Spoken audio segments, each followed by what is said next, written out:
Native Americans. Chiron said, "The woods are stocked, so if you care to try your luck, go. But go armed." "Stocked with what?" I said. "Armed with what?" "You'll see. Capture the flag is Friday night."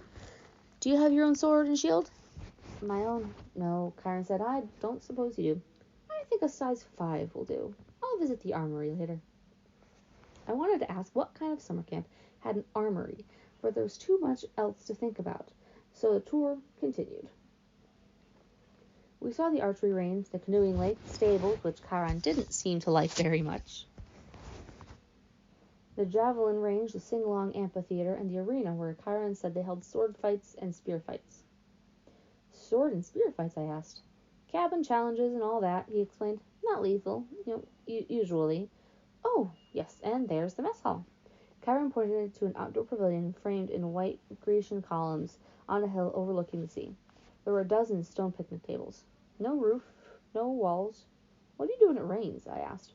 Chiron looked at me as if I'd gone a little weird. "Well, we still have to eat, don't we?" I decided to drop the subject. Finally, he showed me the cabins. There were 12 of them, nestled in the woods by the lake. They were arranged in a U, with 2 at the base and 5 in a row on either side. Then they were without a doubt the most bizarre collection of buildings I had ever seen. Except for the fact that each had a large brass number above the door, odds on the left and evens on the right, they looked absolutely nothing alike. Number 9 had smokestacks, like a tiny factory. Number 4 had tomato vines on the walls, and the roof made out of real grass. 7 seemed to be made of solid gold, which gleamed so much in the sunlight that it was almost impossible to look at. They all faced a commons area about the size of a soccer field, dotted with Greek statues, fountains, flower beds, and a couple basketball hoops, which were more my speed. In the center of the field was a huge stone-lined fire pit. Even though it was a warm afternoon, the hearth smoldered. A girl about 9 years old was stoking the flames, poking the coals with a stick. The pair of cabins at the head of the field, numbers 1 and 2, looked like his and hers mausoleums, big white marble boxes with heavy columns in front. Cabin 1 was the biggest and bulkiest of the 12. Its polished bronze doors shimmered like a hologram, so that from different angles lightning bolts seemed to streak across them. Cabin 2 was more graceful somehow, with slimmer columns garlanded with pomegranates and flowers. The walls were carved with images of peacocks. "Zeus and Hera, I guessed?" "Correct," Chiron said. "Their cabins look empty." "Yes, several of the cabins are, that's true. No one ever stays in number 1 or 2. Okay, so each cabin had a different god, like a mascot. 12 cabins for the 12 Olympians. But why would some be empty? I stopped in front of the first cabin on the left, cabin 3. It wasn't high and mighty like cabin 1, but long and low and solid. The outer walls were rough gray stones, studded with pieces of seashells and coral, as if the slabs had been hewn straight from the bottom of the ocean floor. I peeked inside the open doorway, and Chiron said, "Oh, I wouldn't do that." Before he could pull me back, I caught the salty scent of the interior, like the wind on the shore of Montauk. The interior walls glowed like abalone. There were 6 empty bunk beds with silk sheets all turned down, but there was no sign that anyone had ever slept there. The place felt so sad and lonely. I was glad when Chiron put his hand on my shoulder and said, "Come along, Percy." Most of the other cabins were crowded with campers. Number 5 was bright red, a real nasty paint job, as if the color had been splashed on with buckets and fists. The roof was lined with barbed wire. A stuffed wild boar's head hung over the doorway. Its eyes seemed to follow me. Inside, I could see a bunch of mean-looking kids, both girls and boys, arm wrestling and arguing with each other while rock music blared. The loudest girl was maybe 13 or 14. She wore a size XXL Camp Half-Blood t-shirt under a camouflage jacket. She zeroed in on me and gave me an evil sneer. She reminded me of Nancy Bobofit, but the camper girl was much bigger and much tougher looking, and her hair was long and stringy and brown instead of red. I kept walking, trying to steer clear of Chiron's hooves. "We haven't seen any of their centaurs," I observed. "No," Chiron said sadly. "My kingsmen are wild and barbaric folk, I'm afraid. You might encounter them in the wilderness or at major sporting events, but you won't see any here." "You said your name was Chiron. Are you really—" He smiled down at me. "The Chiron from the stories? Trainer of Hercules and all that? Yes, Percy. I am. But shouldn't you be dead? Chiron paused as if the question intrigued him. Well, I honestly don't know about should be, but the truth is I can't be dead. You see, eons ago, the gods granted my wish. I could continue the work I love. I could be a teacher of heroes as long as humanity needed me. I gained much from that wish, and I gave up much. But I'm still here, so I can only assume I'm still needed. I thought about being a teacher for 3,000 years. It wouldn't have made my top 10 things to wish for list. Doesn't it ever get boring? Oh, no, he said. Horribly depressing at times, but never boring. Why depressing? Chiron seemed to turn hard of hearing again. Oh, look, he said. Annabeth is waiting for us. The blonde girl I met at the big house was reading a book in the front of the last cabin on the left, number 11. When we reached her, she looked me over critically, like she was still thinking about how much I drooled. I tried to see what she was reading, but I couldn't make out the title. I thought my dyslexia was acting up, and then I realized the title wasn't even English. The letters looked Greek to me. I mean, literally Greek. There were pictures of temples and statues in different kinds of columns, like those in an architecture book. Annabeth, Chiron said, I had a master's archery class at noon. Would you take Percy for me from here, please? Yes, sir. Cabin 11, Chiron told me, gesturing towards the doorway. Make yourself at home. Out of all the cabins, 11 looked the most like a regular old summer camp cabin, with the emphasis on old. The threshold was worn down, and brown paint was peeling. Over the doorway was one of those doctor symbols, a winged pole with 2 snakes wrapped around it. What'd they call it? A caduceus. Inside it was packed with people, both boys and girls, way more than the number of bunk beds. Sleeping bags were spread all over the floor. It looked like a gym where the Red Cross had set up an evacuation center. Chiron didn't go in. The door was way too low for him. But when the campers saw him, they all stood and bowed respectfully. Well then, Chiron said. Good luck, Percy. We'll see you at dinner. He galloped away toward the archery range. I stood at the doorway looking at the kids. They weren't bowing anymore. They were staring at me, sizing me up. I knew this routine. I'd gone through it at enough schools. Well, Annabeth prompted. Go on. So naturally, I tripped coming in the door and made a total fool of myself. There were some snickers from the campers, but none of them said anything. Annabeth announced, Percy-Jackson, meet Cabin 11. Regular or undetermined? Somebody asked. I didn't know what to say, but Annabeth did. Undetermined, Annabeth said. Everybody groaned. A guy who was a little older than the rest came forward. Now, campers. That's what we're here for. Welcome, Percy.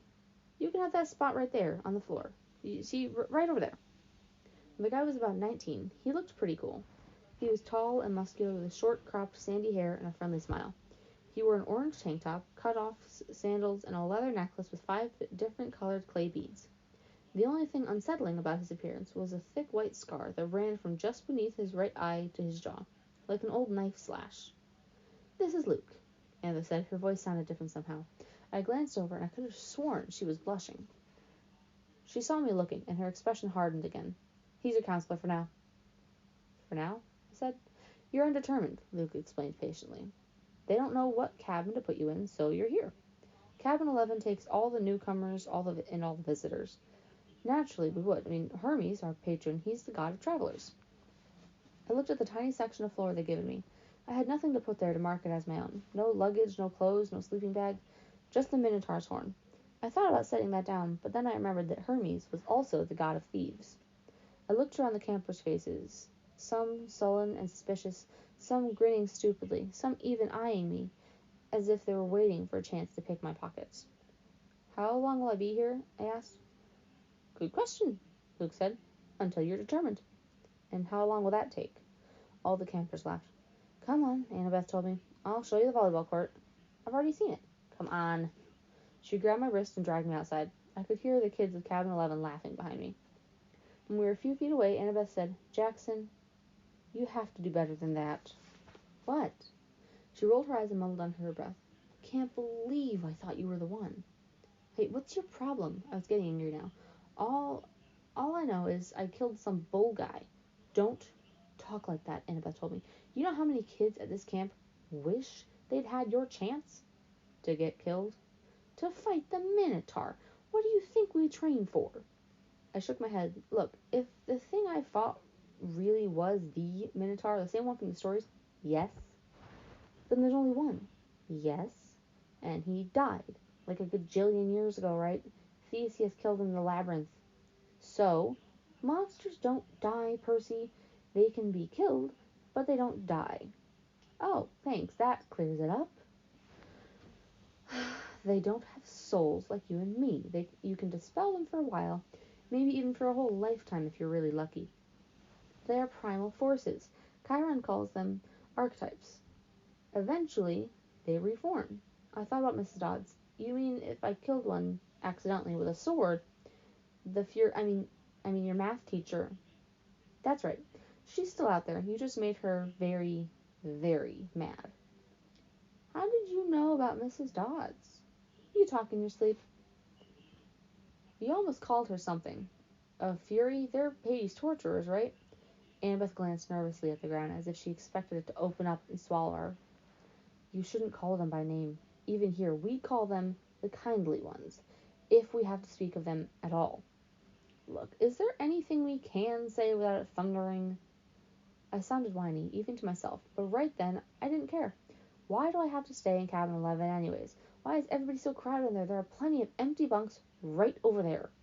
I pointed to the first few cabins, and Annabeth turned pale. You don't choose a cabin, Percy. It depends on who your parents are, or your parent. She stared at me, waiting for me to get it. My mom is Sally Jackson, I said. She works at the candy store in Grand Central Station.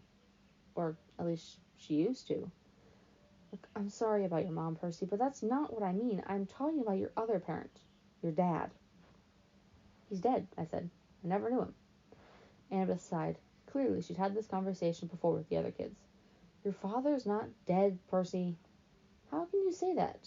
Do you know him? No, of course not. Then how can you say, because I know you? You wouldn't be here if you weren't one of us. You don't know anything about me. No, she raised an eyebrow. I bet you've moved around from school to school. I bet you were kicked out of a lot of them. How diagnosed with dyslexia, probably ADHD too. I tried to swallow my embarrassment. What does that have to do with anything? Taken together, it's almost a sure sign. The letters float off the page when you read, right? That's because your mind is hardwired for ancient Greek. And the ADHD, you're impulsive. You can't sit still in the classroom. That's your battlefield reflexes. In a real fight, they keep you alive. As for the attention problems, that's because you see too much, Percy. Not too little.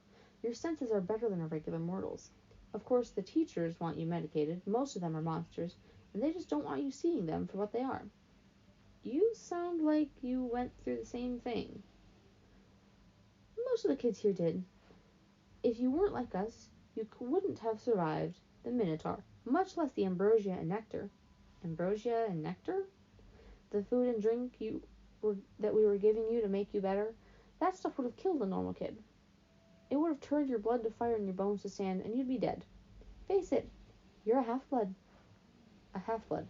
I was reeling with so many questions I didn't know where to start. Then a husky voice yelled, Well, a newbie. I looked around. The big girl from the ugly red cabin was sauntering toward us. She had 3 other girls behind her, all big and ugly and mean-looking like her, all wearing camo jackets. Clarice, Annabeth said, why don't you go polish your spear or something?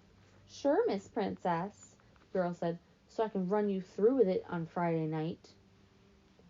Eres gratis, Annabeth said, which I somehow understood was Greek for go to the crows.